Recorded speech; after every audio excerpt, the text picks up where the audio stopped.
ভাইরা আমার, ও মুসলমানেরা আফসোস লাগে আজকে এই সময়ে যে জিনিসটা, যে ইবাদতের মাধ্যমে আল্লাহর কাছে আমরা সাহায্য চাইবো, এর নাম হলো নামাজ। কিন্তু আজকে আমাদের সমাজের মধ্যে দেখা যায় 95% মানুষ হয়ে গেছে বেনামাজি। কথা ঠিক কিনা? ফজরের সময় রহমত বরকত নাই, শান্তি নাই, সমাজে নাই, পৃথিবীতে নাই। বিশেষ করে আমাদের মধ্যে থেকে আজকে শান্তির বিদায় হয়ে গেছে। তার কারণটা কি? তার কারণ হলো হাদিস শরীফের মধ্যে আসতেছে, ফজরের সময় যখন মসজিদ থেকে আযান দেওয়া হয়, কি দেওয়া হয়?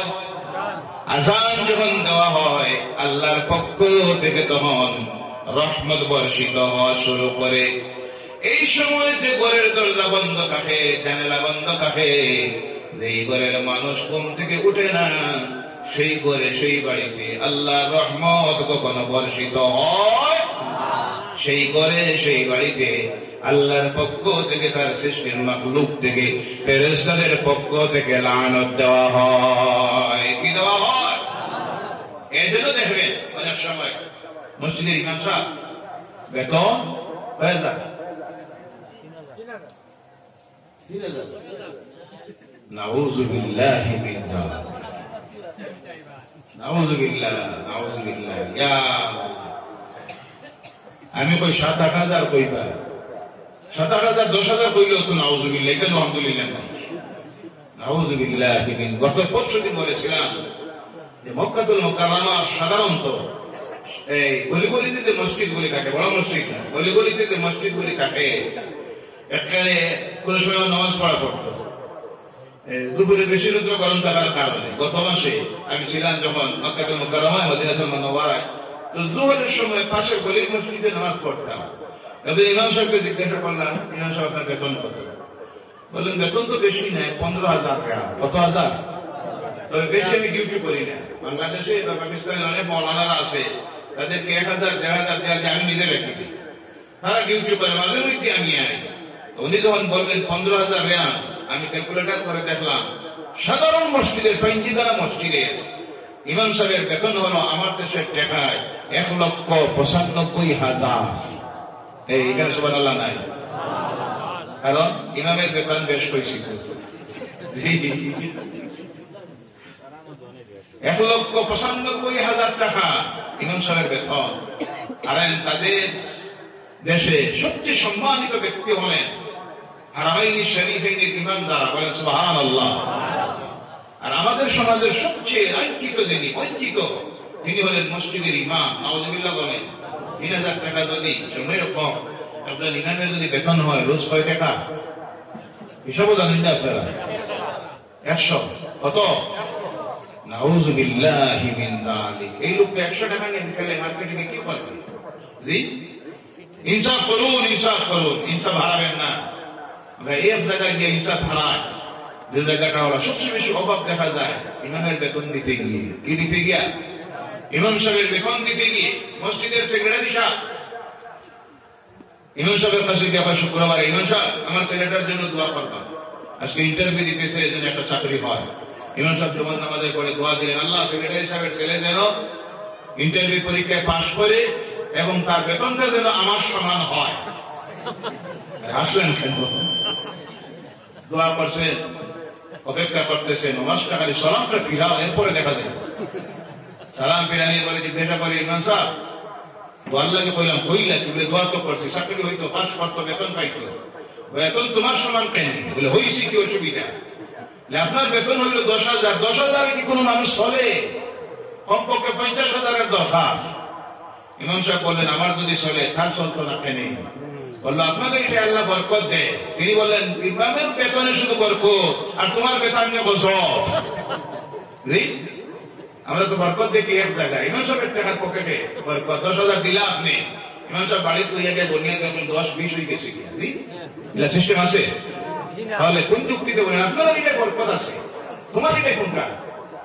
তোমার বেলা তুমি বুঝতে পারো তোমার ছেলের বেতন 50 না হইলে পরিবার চলে না। আর ইমাম সাহেবের বেতন 3,000, 4,000। আমি তো অবাক হইলাম এখানে 3,000 শোনার পরে। ইয়া আল্লাহ, কোথায় আমার সমাজের মানুষগুলি? আল্লাহ আমাদেরকে হেদায়েত করুক, সকলে বলেন আল্লাহুম্মা আমিন। ভাইরা আমার, মসজিদে আযান হয় তখন ফজরের সময়, এই সময় আল্লাহ তার জান্নাতের দরজা খুলে দেয়, তখন জান্নাতের একটা নির্মল বাতাস জমিনের মধ্যে আসে, এসে মক্কা হয়ে মদিনাতুল মুনাওয়ারা হয়, সারা পৃথিবী জুড়ে সেই বাতাসটা ছড়িয়ে যায়। এই সময়ের এই জান্নাতি বাতাস শুধু মুমিনদের গায়ের মধ্যে লাগে, মুনাফিকের গায়ে এই বাতাস লাগে। এর জন্য সেই সময় মুনাফিকেরা ঘুমের মধ্যে থাকে। কিসের মধ্যে থাকে? আর মুমিন যারা যখন এই সময় তাদের কানের মধ্যে আওয়াজ পৌঁছে আসসালাতু খায়রুম মিনান নাওম, সঙ্গে সঙ্গে ঘুম থেকে উঠে তারা আল্লাহর ঘরের দিকে রওনা করে দেয়। নামাজ পড়ে যখন আবার ঘরের দিকে আসে, তখন তাদের গায়ের মধ্যে আল্লাহর জান্নাতের বাতাস লাগে। সুবহানাল্লাহ। ওই জান্নাতি বাতাস তাদের গায়ে লাগে, তারা একদিন জান্নাতুল ফিরদাউসের ওয়ারিস হবে। বলে সুবহানাল্লাহ। কারা কারা জান্নাতে যেতে চান? আর উঠান আর বলেন নারায়ে তাকবীর, আল্লাহু আকবার, নারায়ে তাকবীর, আল্লাহু আকবার। আমরা জান্নাতে যেতে চাই কি চাই না? চাই। তাহলে আজ থেকে প্রথম শুরু করব ফজরের নামাজ জামাতে রাজি আছেন কারা কারা? একটা বড় হাত ওঠান, বলেন নারায়ে তাকবীর, আল্লাহু আকবার। আর জোরে বলেন নারায়ে তাকবীর, আয় আল্লাহ, আর জোরে বলেন আয় আল্লাহ। আজ থেকে আজ আমার ফজরের নামাজ আদায় করব। মসজিদে যাওয়ার সময় আমার স্ত্রীকে, ছেলে মেয়েকে ঘুম থেকে তুলে নিব, ছেলেকে সঙ্গে নামাজে নিব, মেয়েকে স্ত্রীকে ঘরে নামাজ পড়াবো। রাজি আছেন? আল্লাহ এই ওয়াদা পালন করা, আদায় করা, আমল করার জন্য তৌফিক দেন। সবাই বলেন আল্লাহুম্মা আমিন। ভাইরা আমার, আমার নবী যখন কোন মুসিবতের মধ্যে পড়তেন আল্লাহর কাছে ধৈর্য ধারণ করতেন, আর নামাজের মাধ্যমে আল্লাহর কাছে সাহায্য চাইতেন। এর জন্য আমার ভাইরা, মা বোনেরা, যুবক যুবতীরা, আজকের এই পৃথিবীতে বিশেষ করে এই ভারতবর্ষের জমিনে, আসামের জমিনে আমরা বিভিন্ন সমস্যার মধ্যে পড়েছি। আল্লাহ আমাদেরকে সমস্যায় ছেড়ে দিয়া আমাদের ইমানের পরীক্ষা যখন নিতেছে, এই সময়ে আমরা 5 ওয়াক্তের নামাজ জামাতে পড়ে সাহায্য চাইব কার কাছে? আফসোস, আফসোস, এখন এই কম বুঝতে পারে না। সময় বড় কঠিন। সামনের দিকে সমাজ সচেতন ব্যক্তি যারা, বুদ্ধিজীবী আমাদের সমাজের যারা, শিক্ষিত সমাজ যারা, তারা এই কওমের পরবর্তী প্রজন্ম যারা উঠে আসতেছে, এদের ভবিষ্যৎ চিন্তা করে দেখেন অন্ধকার। কথা ঠিক কিনা? চাকরি নাই, ব্যবসা নাই, দ্রব্য মূল্য বৃদ্ধি, এদিকে কারো খেয়াল খেয়াল আছে শুধু হরিগঞ্জ হইত না শ্রীভূমি হইত। কথায় কথা এসেছে, রহিমুদ্দিন হইত না শ্রীরাম হইত। আহারে, এটা তো কোনো বিষয় নয়। এইসব করে জাতির সমাজের দেশের কোন উন্নতি হবে? জাতি, বর্ণ, ধর্ম নির্বিশেষে আমি অনেক সময় বলি, প্রত্যেকটি ধর্মের মানুষ সচেতন হন। যারা এইসব করতেছে তারা দেশের স্বার্থে নয়, আপনার আমার স্বার্থে নয়, হিন্দু ভাইদের স্বার্থে নয়, মুসলমানদের স্বার্থেও নয়, বৌদ্ধদের স্বার্থেও নয়, খ্রিস্টানদের স্বার্থেও নয়, শুধু তাদের নিজের স্বার্থে, রাজনীতির স্বার্থে। জাতির মধ্যে হিংসা বিদ্বেষ তৈরি করে দিয়া, বিবাদ তৈরি করে দিয়া, বিভিন্ন ধরনের মানুষের মধ্যে বিভেদ তৈরি করে তারা তাদের টার্গেটে যাওয়ার জন্য, ক্ষমতায় যাওয়ার জন্য এইসব করতেছে। এই দেশের জনগণ যদি আমরা জাতি, বর্ণ, ধর্ম নির্বিশেষে সব যদি সচেতন হয়ে যাইতে পারি, আর যারা আমাদের মধ্যে এইভাবে বিভেদ তৈরি করতে চায় তাদেরকে যদি আমরা বর্জন করতে পারি, ইনশাআল্লাহ এই ভারতবর্ষে শান্তি ফিরে আসবে। কথা ঠিক কিনা? আল্লাহ তাওফীক দেয়। সবাই বলেন আল্লাহুম্মা আমিন। আমাদের এই সময়ের করণীয় হলো নামাজ পড়ব আমরা কয়?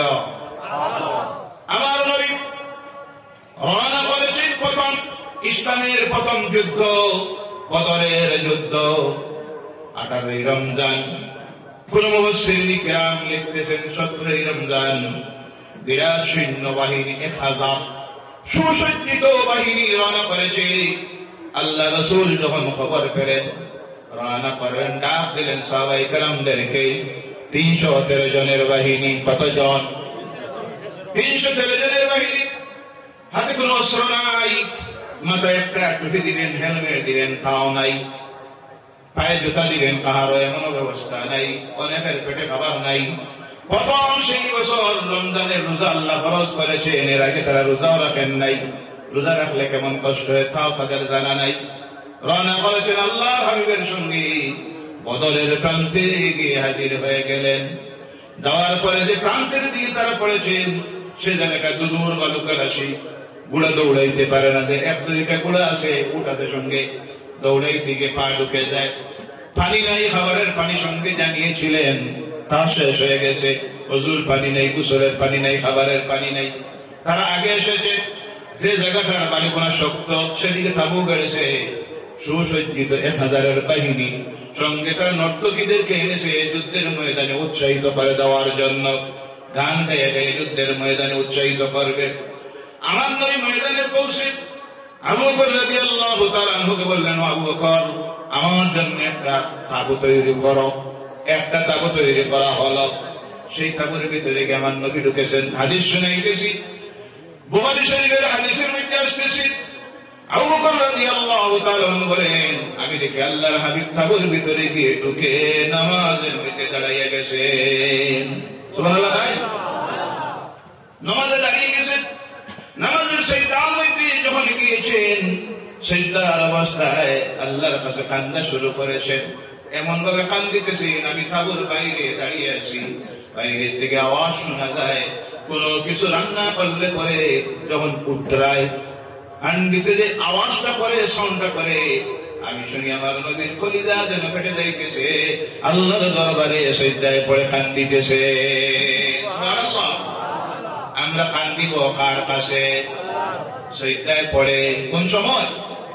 বান্দা যখন সিজদায় যায়, সত্যিই বেশি আল্লাহর নিকটবর্তী হয়ে যায়। সুবহানাল্লাহ বলে। কান্দিব আমরা গভীর রাত্রিতে। কোন সময়? গভীর রাত্রিতে। তাহাজ্জুদের নামাজ পড়বেন। এই মুসিবতে যখন পড়বে, তাহাজ্জুদের নামাজ পড়বেন। সেই সময় আল্লাহ পাকের রহমত দুনিয়ার উপরে আকাশে সে ডাক দেয়, ইয়া আবদি, ও আমার বান্দারা, যা চাওয়ার যে চাও আমার কাছে চাও, আমি আল্লাহ দিব। সুবহানাল্লাহ। আমার নবী নামাজের সিজদার থেকে উঠলেন, 2 রাকাত নামাজ পড়ে দোয়া করলেন। তাবুর বাইরে যখন আসলেন, হাদিস শরীফের মধ্যে আসতেছে, হযরত আবু বকর রাদিয়াল্লাহু তাআলা আনহু বলছেন, আমি আল্লাহর হাবিবের চেহারার দিকে দেখে নবীজি কামনাত হয়ে গেছেন, কাম হয়ে গেছে। বুঝতে অসুবিধা হইল না, ওহী নাযিল হয়েছে। রাসূলের কাছে, আমার হাবিবের কাছে যখন ওহী নাযিল হতো, জিবরাইল আসতেন, তখন সাহাবায়ে কেরাম বুঝতে পারতেন, শরীর দিয়ে ঘাম বাইর হতো। কোন সময় একটা ভয় ফেলে যে অবস্থা হয় চেহারা, এই অবস্থা হতো। আবু বকর রাদিয়াল্লাহু তাআলা আনহু বলছেন, আমি আল্লাহর হাবিবের চেহারার দিকে দেখে বুঝতে পারি জিবরাইল এসেছেন। আমি আল্লাহর হাবিবকে জিজ্ঞাসা করি, ইয়া রাসূলুল্লাহ সাল্লাল্লাহু আলাইহি সাল্লাম, তাবুর ভিতরে আপনি যখন ঢুকেছিলেন, আমি দেখেছি আপনি চিন্তিত ছিলেন। এবার আপনার চেহারার দিকে চাইতে গিয়ে দেখা যায় খুশি খুশির ভাব। আল্লাহ রাসূল বলেন, আবু বকর, আমি যখন সিজদার মধ্যে গিয়ে পড়ে আমার আল্লাহর কাছে আমি বলেছি, আয় আল্লাহ, এই 313 জনের বাহিনী, নিরস্ত্র বাহিনী, হাতিয়ার নাই, পেটে খাবার নাই, মাথায় একটা হেলমেটও নাই। আজকের এই ময়দানে আল্লাহ, এরা যদি পরাজিত হয়ে যায়, নিশ্চিহ্ন হয়ে যায়, এই জমিনে তোমার দ্বীন প্রতিষ্ঠিত হবে না। আল্লাহ, এই জমিনে আল্লাহ ইলাহা ইল্লাল্লাহ দাওয়াত দেওয়ার কেউ থাকবে না। সঙ্গে সঙ্গে আল্লাহ জিবরাইল পাঠাইয়া দিয়ে আমাকে সুসংবাদ জানাইয়া দিয়েছেন, আল্লাহ পাক এই ময়দান থেকে আমাকে বিজয়ীর বেশে বিদায় দিবে। এর জন্য তো আল্লাহ বলেছেন, কাম মিন ফিয়াতিন কালিলাতিন গালাবাত ফিআতান কাসীরাতান বিইজনিল্লাহ ওয়াল্লাহু মা'আস সাবিরিন। আল্লাহু আকবার। অনেক সময় আল্লাহ ক্ষুদ্র বাহিনীকে বড় সংখ্যক বাহিনীর উপরে বিজয়ী বানিয়ে দেয়। যারা ধৈর্য ধারণ করে আল্লাহ তাদের সঙ্গে থাকেন। বলেন সুবহানাল্লাহ। আল্লাহ বিজয়ী বানাইয়া দিল। শেষ হয় নাই। আল্লাহ রাসূল বলেন, আমার সাহাবীরা আমার সঙ্গে চলো। ময়দানে গেলেন, আমার রাসূল যাওয়ার পরে দেখাইয়া দিলেন এই হলো আবু জেহেল, এখানে ওখানে উতবা, এখানে সাহেবা, নাম বলে বলে 70টা কতটা নাম বলে দিলেন। এদের মধ্যে ছিল তারা ওই দিন ঘরের ঘেরাও করেছিল হত্যা করার জন্য।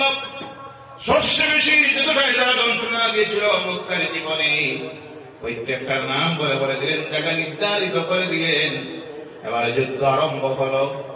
আমার আল্লাহ রাব্বুল আলামিন এই ময়দানে তার রাসূলের দেখানো একটা জায়গা থেকে যুদ্ধ শেষ হওয়ার পর সাহাবায়ে কেরামরা বলছেন, আল্লাহ রাসূল যে জায়গা নির্দিষ্ট করে দেখাই দিয়েছিলেন, এর থেকে 1 ইঞ্চি আগে দিয়ে একটা ইসলামের দুশমন যাওয়া সম্ভব হয় না।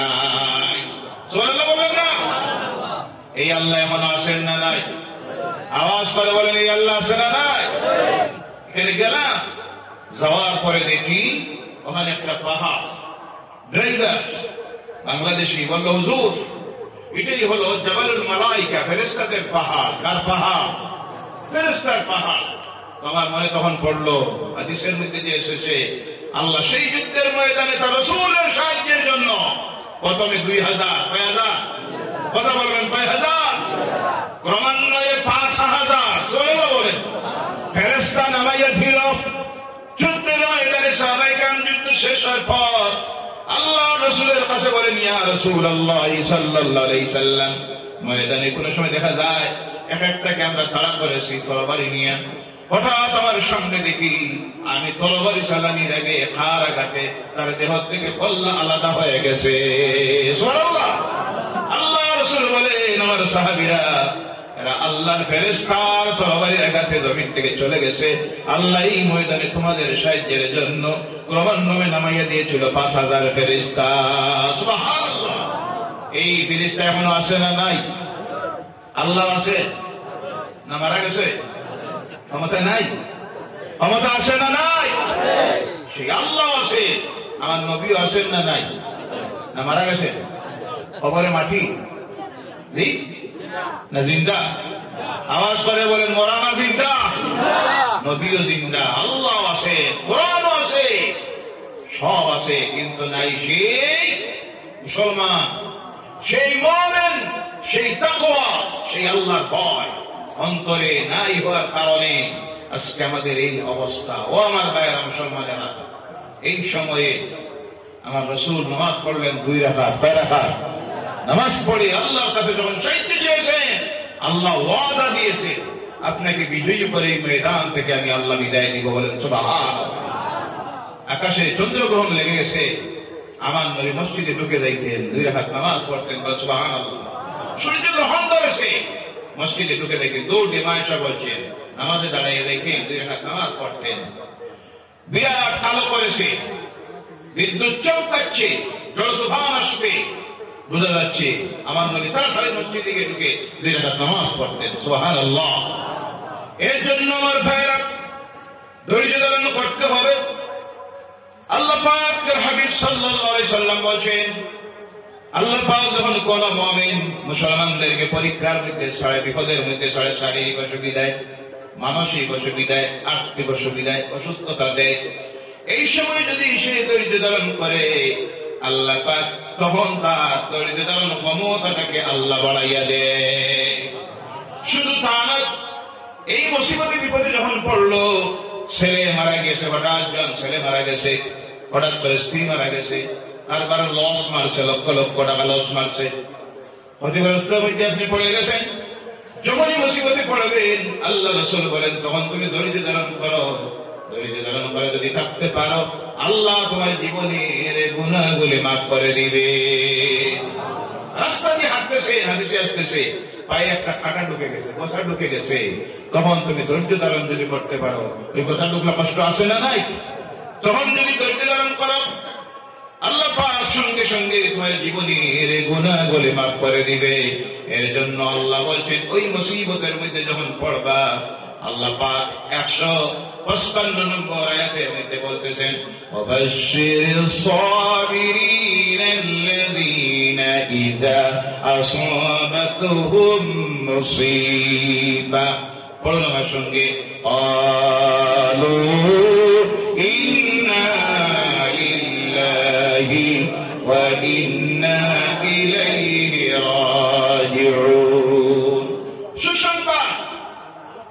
সুসংবাদ হলো ধৈর্যশীলদের জন্য।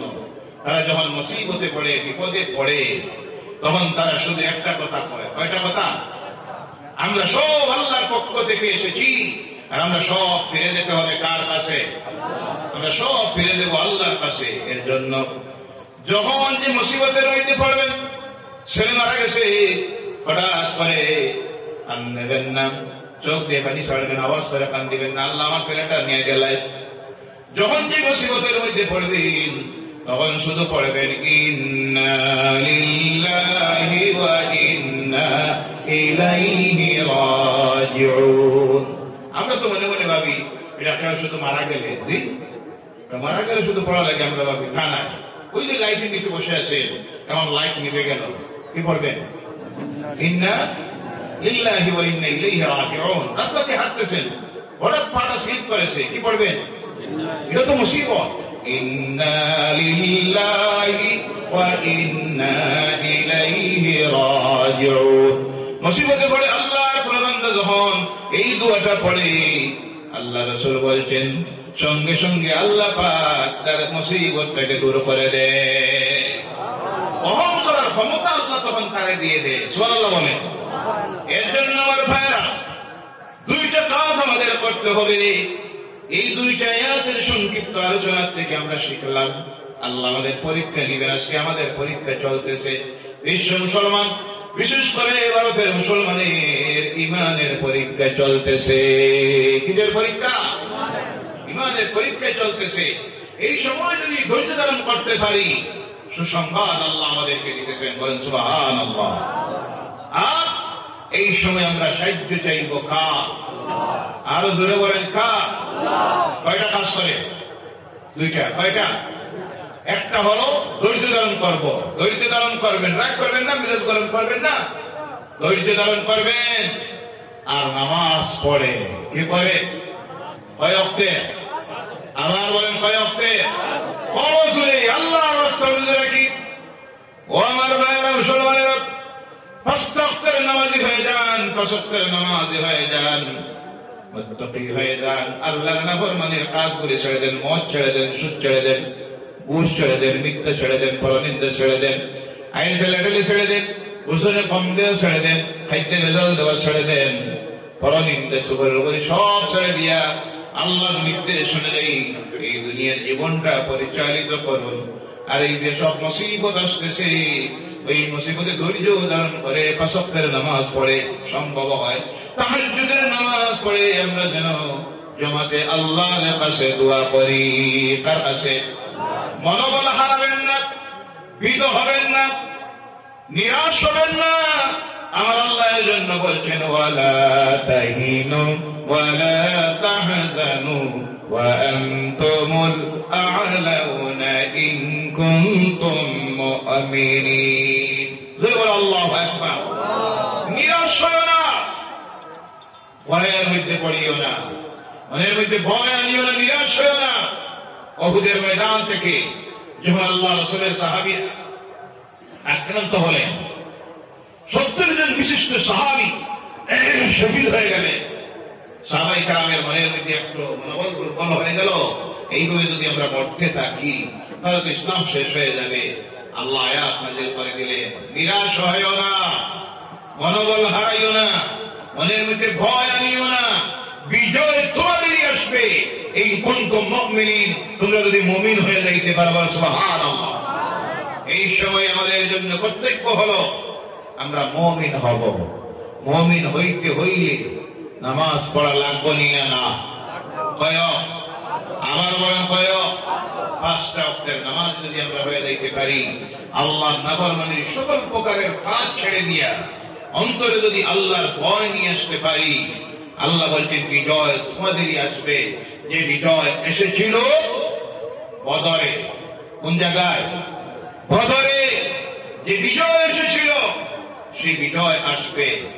আর যদি খুব ভালোভাবে বুঝেন, এই সময়ে যদি এই কওম 5 ওয়াক্তের নামাজের আমল যদি তৈরি না করে, আল্লাহর কুদরতের কদমে পড়ে যদি আল্লাহর কাছে সাহায্য না চায়, ধৈর্য ধারণ যদি না করে, ধৈর্যশীল যদি না হয়, মুত্তাকি পরহেজগার যদি হতে না পারে, আল্লাহ আপনার আমাদের অবস্থার পরিবর্তন করবে, আল্লাহর সাহায্য আসবে না। এর জন্য ভাইয়েরা আমার হলদির অনুরোধ রাখি, সংক্ষিপ্তভাবে দুইটা আয়াতের উপর আলোচনা করেছি। ইনশাআল্লাহ বলেন ইনশাআল্লাহ, আগামী দিনে সুযোগ হয়, সম্ভব হয়, তেলাওয়াতকৃতভাবে তিনটা আয়াতের উপর আলোচনা রাখবো ইনশাআল্লাহ। যেটুকু আলোচনা করেছি আল্লাহ পাক আমাদের প্রত্যেককে, আমাকে আপনাদেরকে আমল করার জন্য তৌফিক দেয়। সকলে বলেন আল্লাহুম্মা আমিন। ওয়া মা আলাইনা ইল্লাল বালাগ ওয়া আখিরু দাওয়ানা আলহামদুলিল্লাহি রাব্বিল আলামিন। আসসালামু আলাইকুম ওয়া রাহমাতুল্লাহ। নারায়ে তাকবীর, নারায়ে তাকবীর, আল্লাহু আকবার, নারায়ে তাকবীর, আল্লাহু আকবার। হযরত মাওলানা বদরুল ইসলাম সাহেব জিন্দাবাদ। হযরত